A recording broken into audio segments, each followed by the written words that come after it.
Annyeonghaseyo mga Chingu, welcome po sa Wikang Korea. Ako po si Japex, dating EPS worker sa South Korea at gusto ko lang pong mag-share ng aking natutunan tungkol sa Korean language. Lesson 40, Descriptive Verbs or Adjectives, Part 3. So, una na natin pong napag-aralan itong descriptive verbs or adjectives sa Lesson 6. Ganun na rin ang pagkakonjugate sa basic form. Napaka-importante pong matutunan yung mga verbs sa Korean, mapa descriptive verbs man or adjectives at saka action verbs.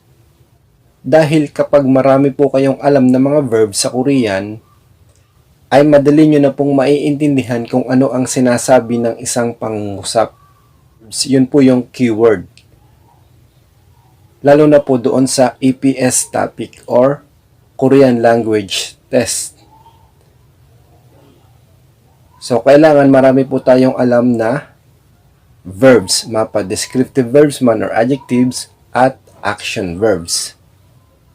Then, kailangan din natin alamin kung paano sila i-conjugate sa basic form, kung paano gawing past tense, present tense, and future tense. So, kailangan po ay alam natin yon. Then, yung part 2 naman ng descriptive verbs ay napag-aralan na rin natin sa Lesson 13. So, ngayon naman, part 3 tayo ng descriptive verbs.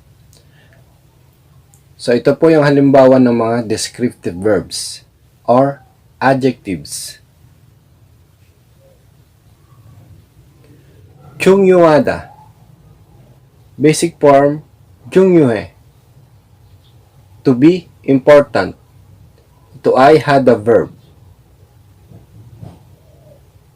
아프다. Basic form, apa. To be sick or to hurt. Regular verb. 슬프다. Basic form, 슬퍼. To be sad. Regular verb.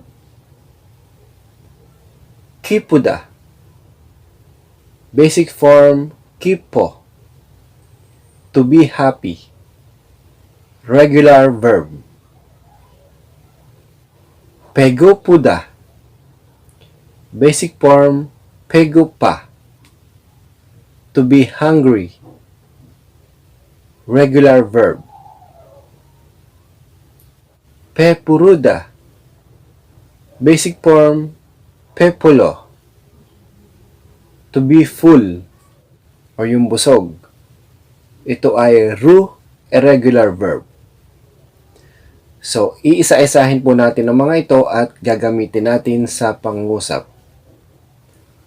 Unahin po natin dito sa 중요하다. To be important. Tinanggal ang da, then itong ha, ginawang he. Basic form ng 중요하다 is 중요해. Lalagyan natin ng topic marker na un or nun or subject marker na i or ga ang mga bagay na importante. So, example sentences. 친구들은 너무 중요해요. 친구들은 너무 중요해요. Friends are very important. So, 친구, friend. Nilagyan ng dul para maging plural itong 친구. 친구들, friends. Then, topic marker na un. 친구들은, then 너무 is very, then 중요해요. Important. 친구들은 너무 중요해요. Friends are very important. Ang mga kaibigan ay sobrang mahalaga. Or ang mga kaibigan ay napakahalaga. So, itong 친구들 ang topic ng pangungusap. Ang 친구들 or mga kaibigan ay sobrang mahalaga or napakahalaga. 친구들은 너무 중요해요. Friends are very important. 부모님이 아이한테 중요해요. 부모님이 아이한테 중요해요. Parents are important to children. Mahalaga ang mga magulang sa mga bata. So, pomonym, parents, subject marker na i, pomonymy, then I. Children, then marker na hante, to a person. So, ginagamit natin ito pag sa tao, itong hante. To a person, I hante. To children.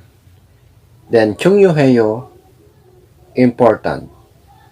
So, pomonymy, I hante, 중요해요. Parents are important to children. So, itong pomonym ang subject ng verb na 중요해요. Importante ang mga magulang. Pomonymy, I hante, 중요해요. Parents are important to children.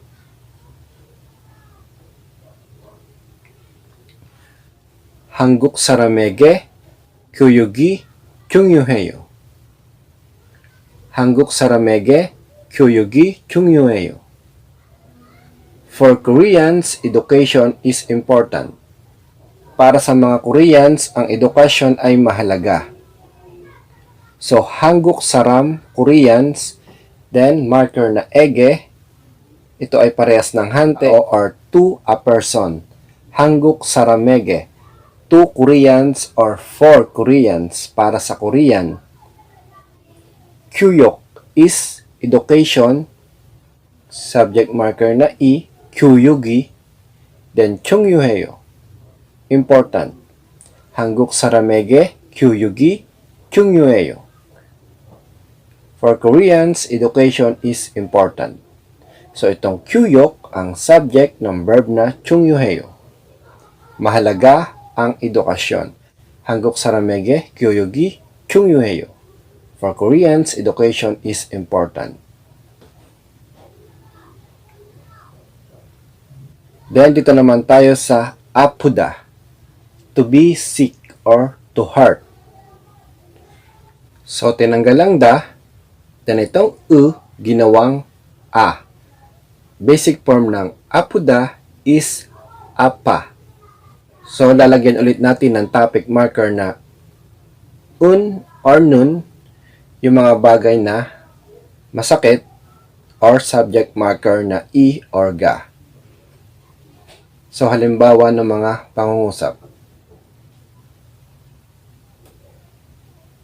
제 머리가 아파요. 제 머리가 아파요. My head hurts. Masakit ang aking ulo.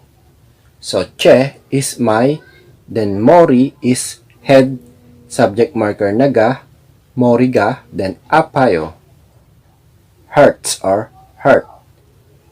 Che mori ga apayo. My head hurts. So, itong mori ang subject ng verb na apayo. Masakit ang ulo. Che mori ga apayo. Masakit ang aking ulo.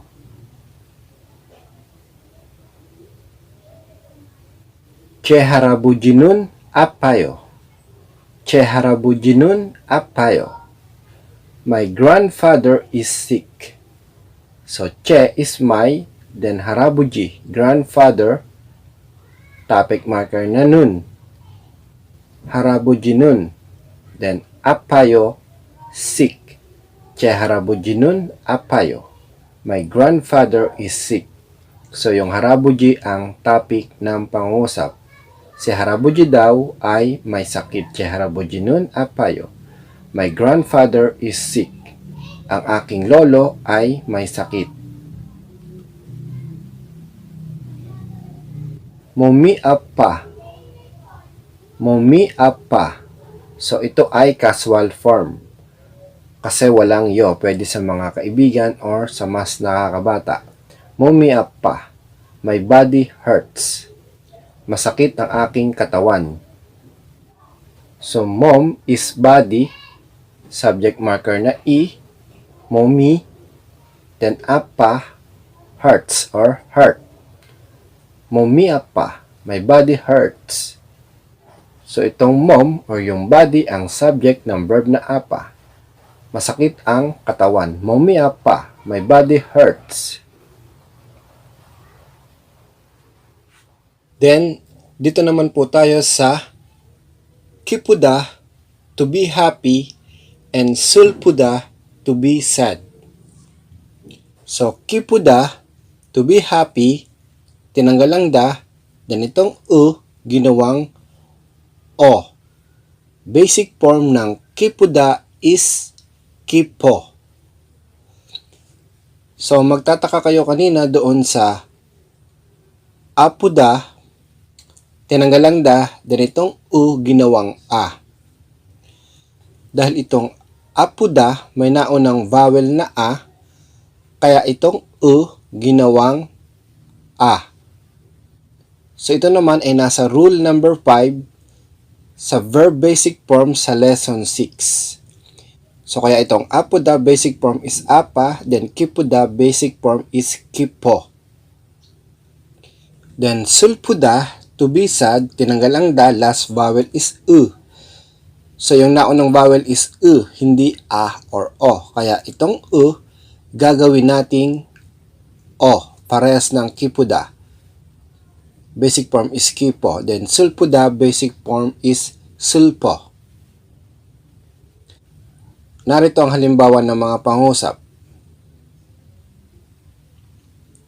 저는 오늘 정말 기뻐요. 저는 오늘 정말 기뻐요. I'm really happy today. Sobrang masaya ako ngayon. Or talagang masaya ako ngayon. So, 저 is I or 저는. I'm. So, itong 저 or ako ang topic ng pangusap. Then, 오늘 is today. Then, 정말 is really. Then, 기뻐요. Happy. 저는 오늘 정말 기뻐요. I'm really happy today. 저는 지난주부터 슬퍼요. 저는 지난주부터 슬퍼요. I'm sad since last week.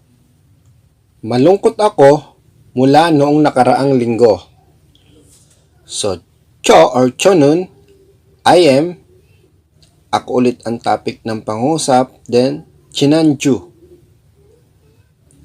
Last week. Then, buto. Ito yung kung kailan ka nagsimula or since or from.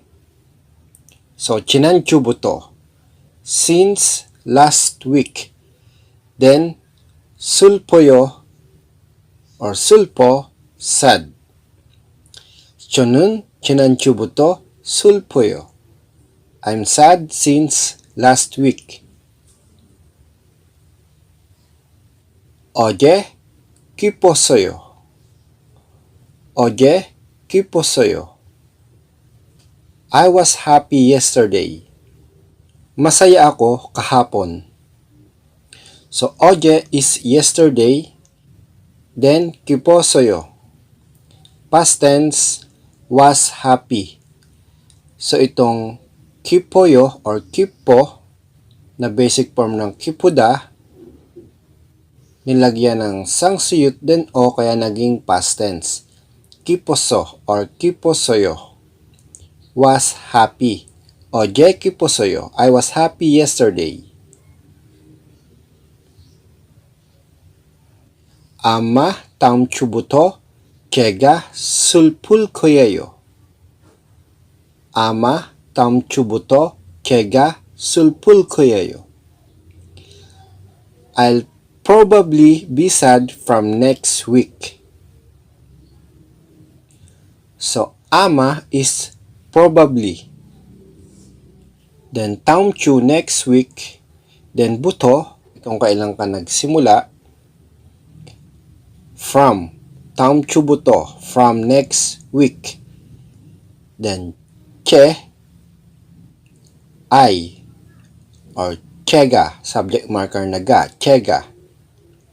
Then, sulpul kuyeyo, future tense. I'll be sad.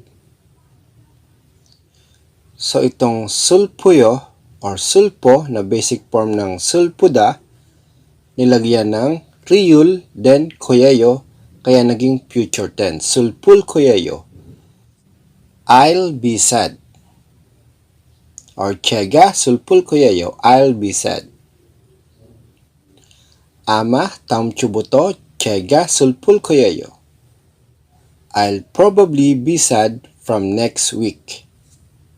Or malamang na malulungkot ako magbula sa susunod na linggo.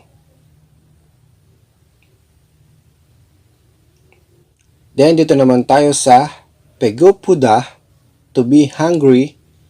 Then, bepuruda, to be full. So, pegopuda, tinanggal ang da. Then, itong ginawang a. Kasi may naunang vowel na o. Kaya itong ginawang a. Basic form ng pegopuda is pegopa. Then, bepuruda, to be full, ito ay ru irregular verb. So, itong ru irregular verb ay napag-aralan na rin natin ng mga nakaraang lesson. Kapag ganitong ru irregular verb, tatanggalin natin ang da, matitira yung verb stem na bepuro. So, last vowel is kaya gagawin nating o. So, magiging bepuro. Itong bepuru, magiging bepuro. Then, bago mag-ro, lalagyan natin ng riyul, kaya naging bepolo. Ganyan ang pagko-conjugate ng basic form ng ru irregular verb. So, basic form ng bepuruda is bepolo. So, example sentences. Achimbuto bepuloyo. Achimbuto bepuloyo. I'm full from breakfast. Busog ako sa almusal. So, achim is breakfast, then buto, from. So, achimbuto from breakfast, then bipuloyo, full. Achimbuto, bipuloyo. I am full from breakfast. Pegopa. Pegopa. I'm hungry. Gutom ako. So, ito ay casual form dahil walang yo, pwede sa mga ka-level natin or sa mas nakakabata. Then, oye, chungmal, pegopasoyo. Oye, chungmal, pegopasoyo. Past tense, I was really hungry yesterday. Talagang gutom na gutom ako kahapon or sobrang gutom ko kahapon. So, oye is yesterday, then chungmal is really, then pegopasoyo, past tense, itong pegopa, nilagyan ng sangsiyut din o kaya naging past tense. Pegopaso or pegopasoyo. Was hungry. Oye, chungmal, pegopasoyo. I was really hungry yesterday. So, sana po ay may natutunan kayo sa lesson natin ngayon. Next lesson po, Action Verbs Part 2.